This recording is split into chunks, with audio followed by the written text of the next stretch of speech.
안녕하세요, 인디고 스탁입니다. 어반 스케치를 할 때 막상 눈으로 볼 때는 단순해 보이는데 펜을 들고 그리려고 하면 어디서부터 시작해야 할지 막막할 때가 많습니다. 그 이유와 해결 방법을 제가 쉽게 알려드리겠습니다. 자, 그럼 왜 그럴까요? 그 이유는 많은 경우 무엇을 먼저 봐야 하는지 정하지 못했기 때문입니다.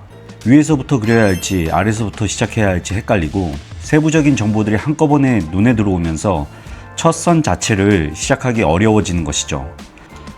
하지만 이 세 가지 팁으로 그리시면 그림이 훨씬 쉬워집니다. 첫째, 단순하게 보기입니다.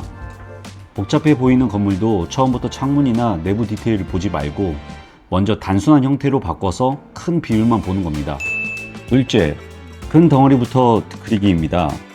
작은 부분에 바로 들어가지 말고 먼저 큰 영역을 잡은 다음에 그 안을 차근차근 나눠가는 것이죠. 셋째, 똑같이 그리지 않는다는 것입니다. 완벽하게 똑같이 그리는 건 사진이 하는 일에 가깝습니다.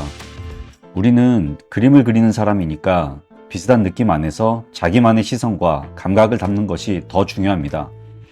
그게 그림을 그리는 가장 큰 즐거움이니까요. 이제 실제 데모를 통해서 세 가지 팁을 적용하는 방법을 알려드리겠습니다. 먼저 종이 위에 전체적인 사각형 비율을 잡아줍니다. 이 카페는 세로 비율이 가로보다 약 1.3배 정도 긴 형태입니다. 이렇게 가로와 세로 비율을 먼저 맞춰서 종이 안에 너무 크거나 작지 않게 배치하는 것이 중요합니다. 이 과정을 구도를 잡는다고 하는데요.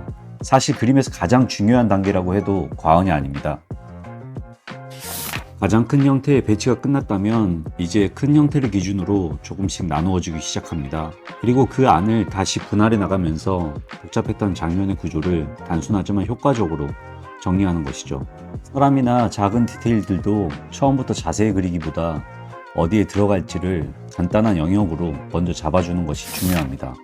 구도를 잡는 단계에서는 연필 사용을 추천드립니다. 비율을 수정하고 체크해야 하는 부분이 많기 때문인데요. 다만 연필은 구도 단계까지만 사용하는 것이 좋습니다. 너무 많이 사용하게 되면 자기만의 느낌보다 정확하게 따라 그리는데 집중하게 되기 쉽기 때문입니다.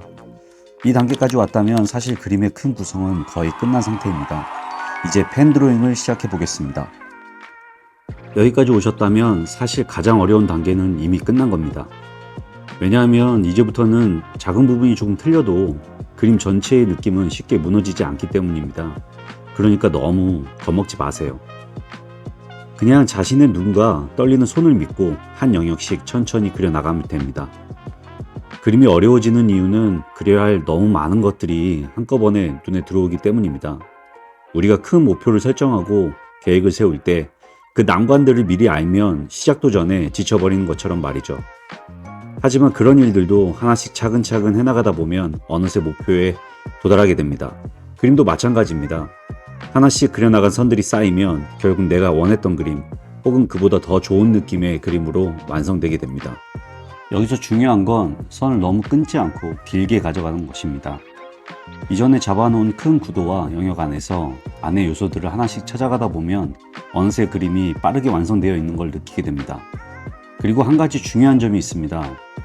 만약 지금 본인이 초보 단계라고 느껴진다면 괜히 느낌을 내려고 선을 일부러 떨거나 털선을 많이 쓰거나 지그재그로 반복해서 긋는 습관은 피하는 것이 좋습니다.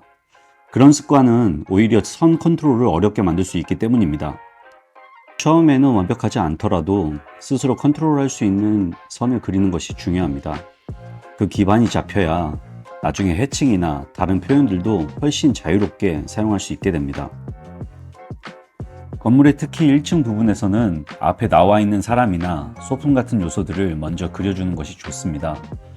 펜 드로잉에서는 앞에 있는 것을 먼저 그리는 방식이 훨씬 효과적이기 때문인데요.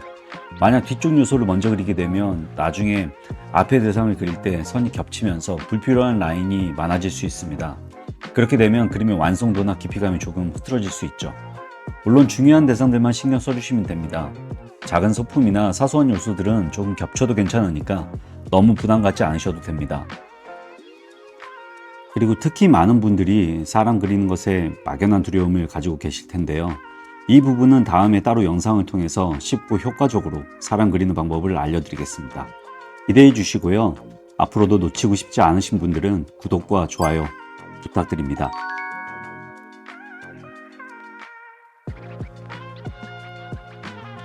잠깐 먼저 말씀드리자면 사람도 디테일보다는 단순하게 접근하는 것이 중요합니다. 옷 주름이나 외곽선 같은 작은 변화들은 처음부터 모두 따라 그리려고 하지 마시고 과감하게 단순화해서 직선 위주로 연결해 표현하는 것이 훨씬 효과적입니다.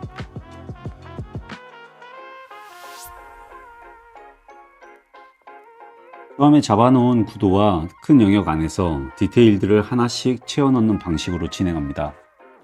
특히 식물 같은 경우 처음부터 똑같이 그리려고 하면은 양도 너무 많고 부담감도 쉽게 생기게 됩니다. 하지만 여기서 중요한 건 사실 단순한 사물이 오히려 더 그리기 어렵다는 점입니다.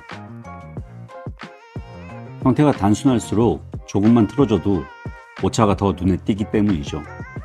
반대로 나뭇잎이나 지붕 타일처럼 복잡해 보이는 요소들은 우리가 하나하나 세면서 그리는 것이 아닙니다. 전체적인 흐름과 느낌만 잘 맞춰줘도 충분히 자연스럽고 그럴듯한 인상을 만들 수 있습니다.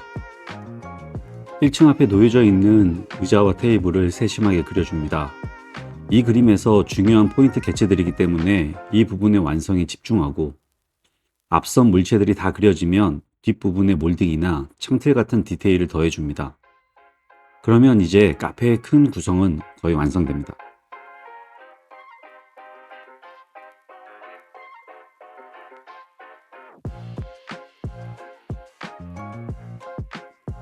여기서 중요한 건 현재 그리고 있는 영역 안에서 그릴 수 있는 요소들은 최대한 살려주는 것입니다.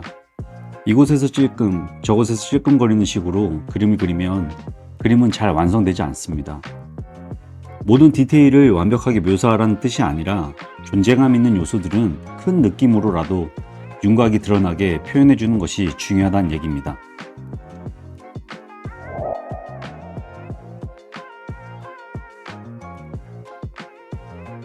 이제 지붕 위의 간판 글자와 타일, 그리고 미처 넣지 못했던 디테일들을 마저 정리해주면서 스케치의 1차 마무리를 해보겠습니다.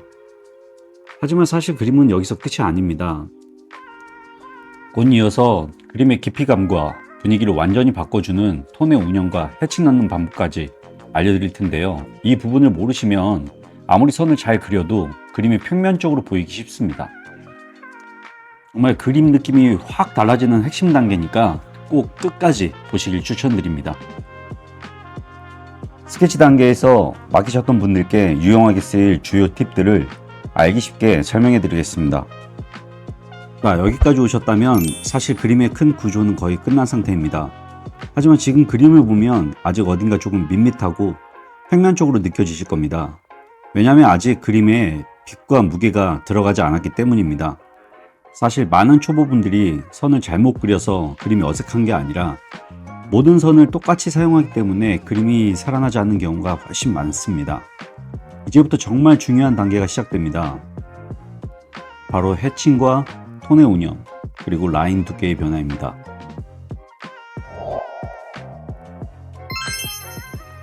해칭은 단순히 선을 많이 긋는 것이 아닙니다. 해칭의 가장 큰 역할은 명도와 빛, 그리고 그림자를 표현하는 것입니다. 지금 이 그림은 형태는 잡혀 있지만 전체적인 밝기가 비슷해서 조금 평면적으로 느껴질 수 있습니다. 그래서 해칭을 이용해서 밝은 부분과 어두운 부분을 나눠주는 것이 중요합니다. 선의 간격을 촘촘하게 하면 어둡게 되고 간격을 넓게 하면 좀 더 밝아지겠죠. 또한 선을 두껍게 칠하면 더 어둡게 보이고 얇게 그어주면 상대적으로 밝게 보일 거고요. 앞으로 만들 영상에서 선을 올바르게 쓰는 방법과 해칭에 대해서 자세하게 따로 다루어 보겠습니다. 어두운 톤은 그림의 분위기와 시선 흐름을 결정하는 중요한 요소입니다. 모든 부분을 똑같이 어둡게 만드는 게 아니라 시선을 끌고 싶은 부분이나 빛이 덜 들어가는 곳에 선택적으로 사용해 주는 것이 중요합니다. 예를 들어서 지붕 아래나 창문 안쪽, 그리고 입구 주변처럼 깊이감이 필요한 부분을 조금 더 어둡게 잡아주면 그림이 훨씬 입체적으로 살아나기 시작합니다. 그리고 중요한 건 어두운 톤이 들어갈수록 밝은 부분도 함께 살아난다는 점입니다. 즉, 어두운 톤은 단순히 검게 칠하는 것이 아니라 빛을 더 돋보이게 만드는 역할을 하는 것입니다. 그리고 중요한 건 빛이 어디서 오는지를 먼저 생각하는 겁니다. 빛의 방향이 정해지면 어디서 그림자가 생기는지도 자연스럽게 보이기 시작합니다. 또 초보분들은 불안해서 계속 채우려고 하는데요. 사실 잘 그리는 그림일수록 비어있는 공간을 굉장히 잘 활용합니다. 어디를 비워두고 어디에 톤을 넣어야 할지 많이 고민되실 텐데요. 생각보다 원리는 굉장히 간단합니다. 강조하고 싶은 대상이 어두우면 뒤를 밝게 두고, 반대로 뒤쪽이 그림자나 고유 명도 때문에 어두워야 한다면 앞쪽을 밝게 남겨두는 거예요.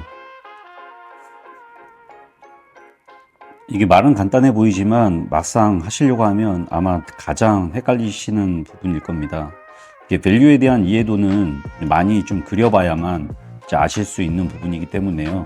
앞으로 영상들에서 제가 계속 꾸준히 설명을 드리도록 하겠습니다. 그러면 언젠가는 분명히 이해가 되시는 순간이 오게 될 겁니다.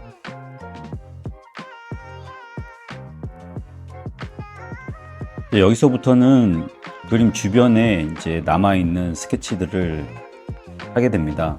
바닥면이라든지 아니면 주변에 남아있는 저런 블럭이라든지 아니면은 뭐 나무라든지 벽이라든지 이런 것들을 그려주는 건데요. 이거를 얇게 쓱쓱쓱 그려줌으로써 메인 그림 자체가 훨씬 더 돋보이게 되고 좀 더 풍성하게 만들어주는 그런 효과가 있다라고 보시면 될 것 같습니다.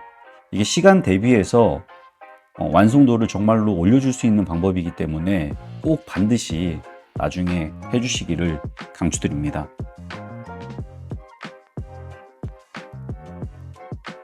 거의 다 끝난 것 같지만 사실 그림은 마지막 마무리 단계에서 가장 많은 시간이 들어갑니다. 그리고 재밌는 건 이 단계를 얼마나 오래 붙잡고 고민해 보느냐에 따라서 그림 실력이 정말 빠르게 차이나기 시작한다는 겁니다. 사실 여기서부터가 그림의 분위기와 완성도를 결정하는 핵심 단계라고 볼 수 있습니다. 건물의 실루엣이 좀 더 보일 수 있도록 건물의 중앙 바디 부분에 해칭을 좀 더 넣어주고요. 그리고 지붕 아랫부분에 다시 한번 해칭을 해줌으로써 지붕을 좀 더 강조해 줍니다. 앞쪽 의자에는 톤을 넣어주고 테이블 뒷 배경은 살짝 눌러주면서 앞쪽 대상들이 더 살아나도록 만들어줍니다. 이렇게 밝고 어두운 관계를 정리해주기 시작하면 비로소 그림 전체에 깊이감과 집중도가 생기게 됩니다. 그리고 그 순간 단순한 선그림이 아니라 완성도 있는 하나의 스케치로 마무리되는 것입니다.